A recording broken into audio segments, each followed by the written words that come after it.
경희 피레터 한의원의 강재춘 원장입니다. 자, 오늘은 습진에 대해서 간단한 설명을 해드리겠습니다. 자, 습진은 피부의 염증성 질환이죠. 근데 습진 중에서도 우리가 극세포증, 또 해면화, 이러한 병리 조직학적 소견이 보이면서 발적, 발진, 가려움증, 색소 침착, 또 장기화될 때는 피부 건조, 균열, 태선화 등과 같은 다양한 증상들이 나타날 때 습진이라고 이렇게 정의를 내릴 수가 있습니다. 자, 습진을 대체적으로 그냥 피부병이다 이렇게 여기는 사람들도 많죠. 자, 그런데 습진은 도대체 왜 발생하는 것일까요? 라는 이야기입니다. 지금 질병을 치료하는 데 있어서 가장 중요한 것은 원인을 찾아내는 거죠. 근데 원인을 찾지 못하고 단지 염증만 완화시켜주는 치료는 솔직히 환자분들한테는 전혀 의미가 없습니다. 약을 먹을 때는 진정되고 약을 먹지 않으면 다시 심해지는 그러한 악순환은 치료가 아닌 거죠. 그래서 저는 근본적인 치료는 과연 뭐냐, 근본적인 원인은 뭐냐라는데 오늘 이 설명에 초점이 있습니다. 자, 그러면 습진은 알고 보면은 피부의 염증이죠. 염증은 무엇입니까? 라는 건데 염증은 바로 세포의 손상이죠. 세포라는 것은 모든 생명체의 기능적 구조적 단위죠.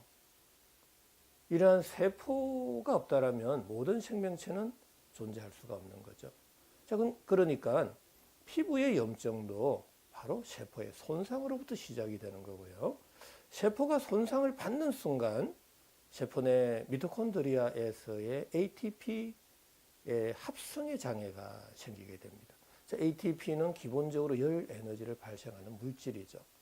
자, 그만큼 그러면은 ATP의 합성이 장애가 생긴다는 소리는 열 에너지 발생량이 줄어들게 되고 바로 그때 뇌를 포함한 오장육부의 온도인 심부 온도, 이 심부 온도가 내려가게 된다라는 이야기입니다.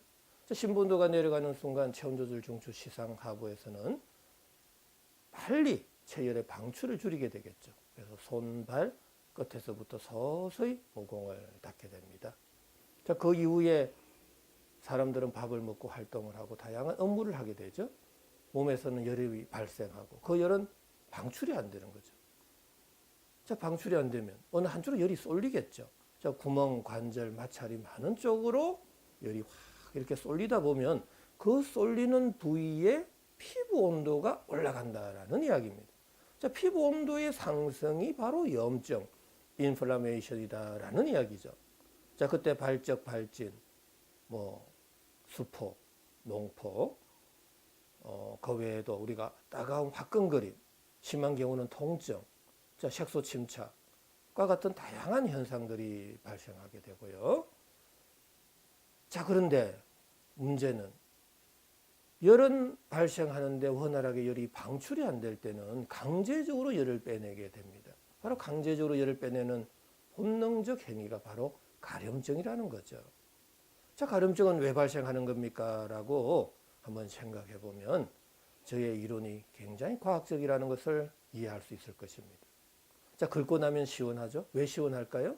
바로 긁은 부위에는 마찰열이 발생했고 그 열을 모공이 열리면서 열 에너지가 방출이 되는 이유 때문에 열이 방출이 될 때 시원한 감을 느꼈다라는 이야기입니다. 세균과 바이러스가 뭐가 죽어서 시원한 그런 느낌이 아니다라는 이야기죠.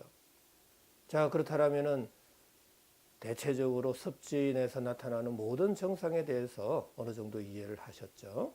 자, 그렇다면 습진을 어떻게 치료해야 될까요? 바로 저는 낮아져 있는 몸속 온도를 높여야 된다. 닫혀져 있는 모공은 열어야 된다.